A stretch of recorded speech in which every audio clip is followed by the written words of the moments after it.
Recently, I had writer's block.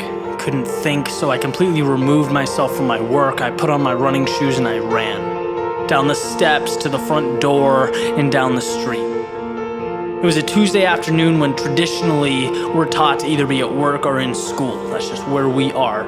And I laugh because a year and a half after deciding to leave, to pursue my own thing, start my own business ventures, the simple idea of being outside on a weekday raises a tiny red flag in the back of my mind, as if to suggest I shouldn't be doing this.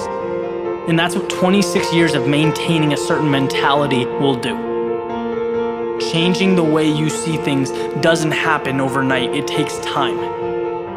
So I'm running. I'm making my way downtown with the sole thought of needing content for this next video, right? My mission was to think, to run and to think. And I ran a few blocks, right? And I'd see people walking to school, going to and from work, taking the train, carrying shopping bags for Christmas. And all these things really make you question the big picture, right? How can so many different priorities be right? Are the things we place most value on truly most important?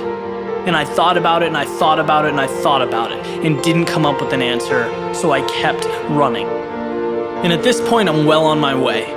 Past the ballpark where my grandfather spent his whole life cheering for a team that consistently ripped his heart out. And I thought about how they finally won in 2004, days before he died. And how one person can have such a tremendous impact on your life.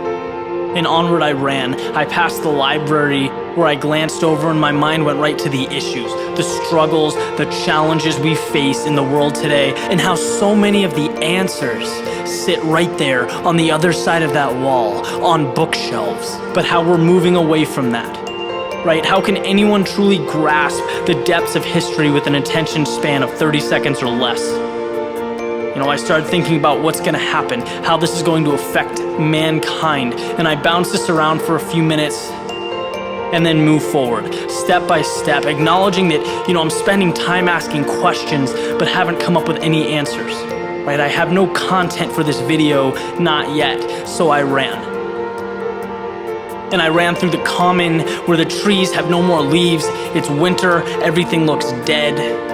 And this brought me back to the summer, when everything was green, when the sun was out, and I had to ask myself, did I take the time to truly appreciate that? Because now it's gone. And I made a promise that this summer, I'd never walk through the Boston Common without being grateful for it. It's a little thing, but it's a reminder that nothing lasts forever. And I figured I'd come this far, I might as well go to the harbor, right? So I continued on to the very edge of the city and I stopped. I turned around and stared directly at what I've been looking for this whole time. A skyline with hundreds of thousands of people and things and places. It was the culmination of all those little questions I'd been asking. And I realized that to know everything, to pretend to know everything is all wrong. That's not what it's about progress. It's about learning a little bit at each stop along the way. Never allowing yourself to be stuck or closed-minded in a way that inhibits change or growth. Life is a marathon. It's not a sprint. You don't win your first mile. You win by trusting in your ability to figure things out as they come, to evolve, to adapt. And above all, to believe that even though something may not be happening right now, in the present, it can and it will be done. The finish line isn't there 2-3 miles in, you can't see it. And if you're moving solely off of what can be seen or guaranteed, you won't get there. But if you trust that each step you take is one piece of something far greater that you deserve, that was meant for you, the sky is the limit.